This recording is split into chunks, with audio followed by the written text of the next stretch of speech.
بسم اللہ الرحمن الرحیم. ZSE ڈیجیٹل کے ساتھ میں ہوں محمد زاہد شریف چودھری. ناظرین، میں آج آپ کو سابق چیف جج گلگت بلتستان جسٹس ریٹائرڈ رانا محمد شمیم کی جانب سے توہین عدالت کیس میں اسلام آباد ہائی کورٹ میں جمع کرائے گئے 4 صفحات پر مشتمل جواب کی مکمل تفصیلات سے آگاہ کروں گا. امید ہے آپ کو میرا یہ پروگرام پسند آئے گا. پروگرام شروع کرنے سے پہلے میری ناظرین آپ سے درخواست ہے کہ اگر آپ نے ابھی تک میرا یوٹیوب چینل سبسکرائب نہیں کیا تو اسے سبسکرائب کر لیں تاکہ آپ تک میری تازہ ترین دلچسپ اور معلوماتی ویڈیوز بر وقت پہنچتی رہیں. ناظرین، آج اسلام آباد ہائی کورٹ کے چیف جسٹس اطہر من اللہ نے رانا محمد شمیم کی جانب سے دیے گئے ایک بیان حلفی کے اوپر لیے گئے از خود نوٹس پر توہین عدالت کیس کی سماعت کی. دوران سماعت رانا محمد شمیم اپنے وکیل سابق صدر سپریم کورٹ بار ایسوسی ایشن لالا عبداللطیف افریدی کے ہمراہ پیش ہوئے اور انہوں نے اپنا جواب جمع کرایا. اس جواب کی کاپی ہمیں موصول ہوئی ہے جس کی تفصیلات میں آپ کو پوری طور پر آگاہ کروں گا. جبکہ آج دوران سماعت چیف جسٹس اسلام آباد ہائی کورٹ جسٹس اطہر من اللہ نے رانا شمیم کو 13 دسمبر تک پیر تک کی مہلت دی ہے کہ وہ لندن سے اپنا بیان حلفی منگوا لیں اور جمع کرائیں، وگرنہ ان کے خلاف توہین عدالت کیس میں فرد جرم عائد کی جائے گی. ناظرین، میں اب آپ کو رانا محمد شمیم کی جانب سے 4 صفحات اور 12 پیراگرافز پر مشتمل بیان حلفی کی تفصیلات سے آگاہ کروں گا جو کہ درج ذیل ہے.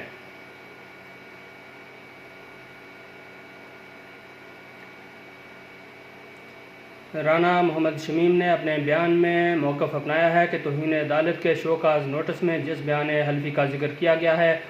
وہ بیان حلفی نہ تو انہوں نے میڈیا کو دیا ہے اور نہ ہی انہوں نے وہ بیان حلفی اس نیت کے ساتھ کسی کے ساتھ شیئر کیا کہ اس کو پبلک کیا جائے.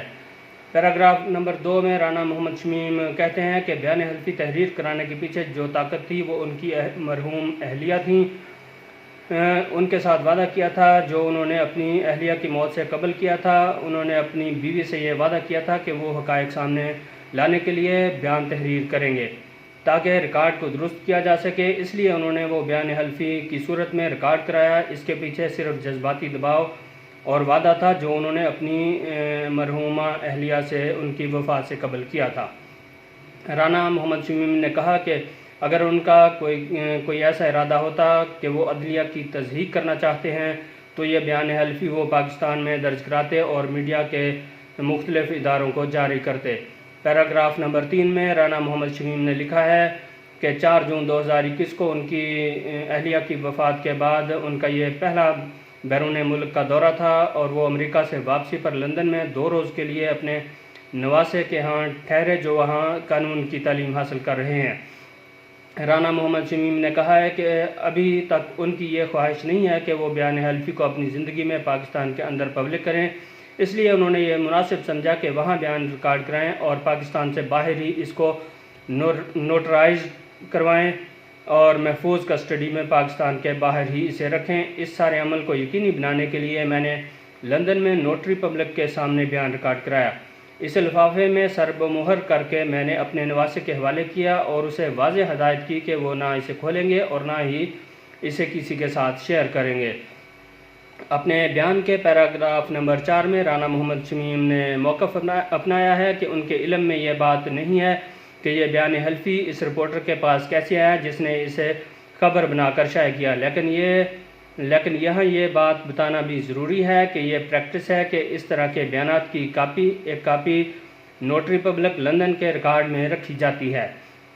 تاہم یہ حقیقت وہی بتا سکتا ہے جس نے یہ بیان ریلیز کیا یا انصار احمد عباسی کو فراہم کیا. رانا محمد شمیم اپنے جواب کے پیراگراف نمبر 5 میں لکھتے ہیں کہ اس عدالت یعنی اسلام آباد ہائی کورٹ کا دائرہ اختیار ان کے خلاف استعمال نہیں کیا جا سکتا کیونکہ مبینہ بیان حلفی وہ سامنے نہیں لائے اور نہ ہی انہوں نے اس کو سرکولیٹ یا شائع کروایا۔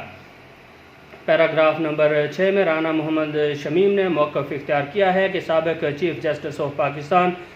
جسٹس میاں ثاقب نثار اور ان کے درمیان جو بات ہوئی تھی وہ پاکستان کی حدود سے باہر گلگت میں ہوئی تھی، اس لیے ان کے خلاف توہین عدالت کی کارروائی نہیں کی جا سکتی۔ انہوں نے اس وقت کے چیف جسٹس کا کوئی فیصلہ، ڈگری یا ان کی کوئی ہدایت چیلنج نہیں کی اور نہ ہی اس کی خلاف ورزی کی ہے۔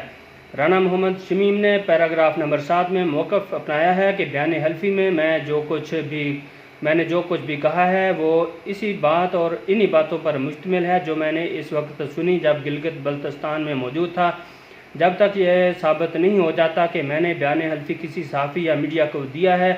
اس وقت تک مجھ سے کوئی بددیانتی منسوب نہیں کی جا سکتی۔ اپنے جواب کے پیراگراف نمبر 8 میں رانا محمد شمیم لکھتے ہیں کہ وہ حلف پر وہ باتیں کہہ سکتے ہیں جو انہوں نے اپنے بیان حلفی میں لکھی ہیں اور سابق چیف جسٹس میاں ثاقب نثار کا سامنا کرنے کو بھی تیار ہیں۔ رانا محمد شمیم نے کہا ہے کہ بیان حلفی میں جو واقعہ لکھا گیا ہے وہ 15 جولائی 2018 کی شام تقریباً 6 بجے کا ہے۔ اس وقت ہم اکٹھے supreme appellate court Gilgit Baltistan کے سرکاری ریسٹ ہاؤس میں چائے پی رہے تھے اور ریفریشمنٹ کر رہے تھے۔ پیراگراف نمبر 9 میں رانا محمد شمیم لکھتے ہیں کہ جو بیان حلفی سوشل میڈیا کے ذریعے سرکولیٹ کیا جا رہا ہے وہ اس جواب کے ساتھ منسلک کر رہا ہوں، اس کے مندرجات بالکل وہی ہیں جو انہوں نے اپنے بیان حلفی میں لکھے ہیں۔ پیراگراف نمبر 10 میں رانا محمد شمیم نے کہا ہے کہ وہ قانون کے پابند شہری ہیں، وہ کسی بھی صورت عدالتوں کو سکینڈلائز کرنے یا ان کی نصیحت یا ان کی تصحیح کرنے کا سوچ بھی نہیں سکتے۔ مزید یہ کہ انہوں نے کبھی کسی عدالت پر دباؤ ڈالنے یا پاکستان کی کسی عدالت میں جاری کارروائی کو خراب کرنے کی کوشش نہیں کی۔ پیراگراف نمبر 11 میں رانا محمد شمیم نے لکھا ہے کہ وہ ملک کی عدالتوں پر عوامی اعتماد کو مضبوط کرنے اور برقرار رکھنے پر یقین رکھتے ہیں، اس لیے وہ ہائی کورٹ کے وقار اور عدالتی عمل کو متاثر کرنے کا سوچ بھی نہیں سکتے۔ پیراگراف نمبر 12 میں رانا محمد شمیم لکھتے ہیں کہ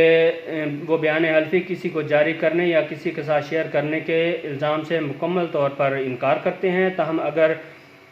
اس سب عمل سے یہ عدالت ناراض ہے تو میں بطور سابق جوڈیشل افسر اور بطور عہدیدار سپریم کورٹ بار ایسوسی ایشن اور پاکستان بار کونسل کے عہدیدار کے طور پر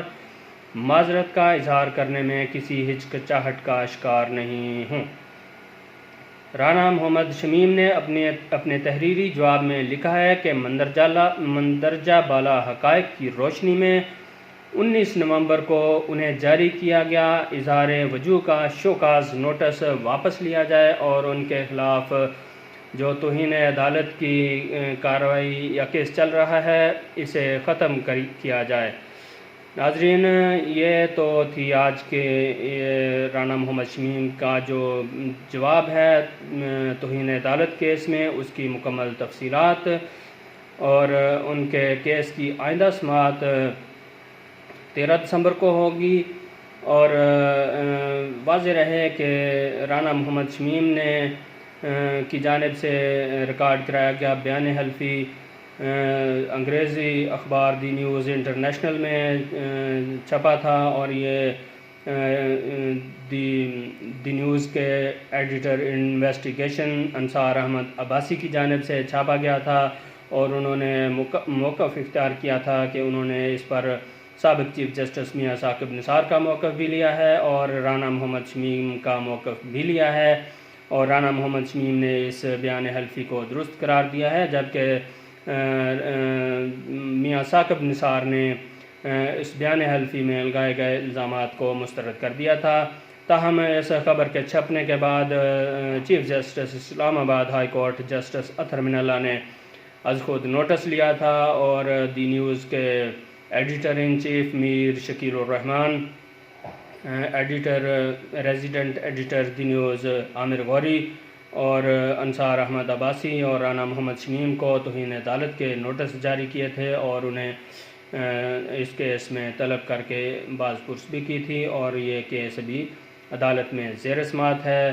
اور میں اس کے حوالے سے کچھ نہیں کہتا کہ عدالت اس پر کیا فیصلہ کرے گی یا اس کو کیا فیصلہ کرنا چاہیے، یہ عدالت کی سوابدید ہے۔ ناظرین، امید ہے کہ آپ کو میرا یہ پروگرام پسند آیا ہوگا، اور مزید ویڈیوز کے لیے میرا چینل ضرور سبسکرائب کریں۔ شکریہ۔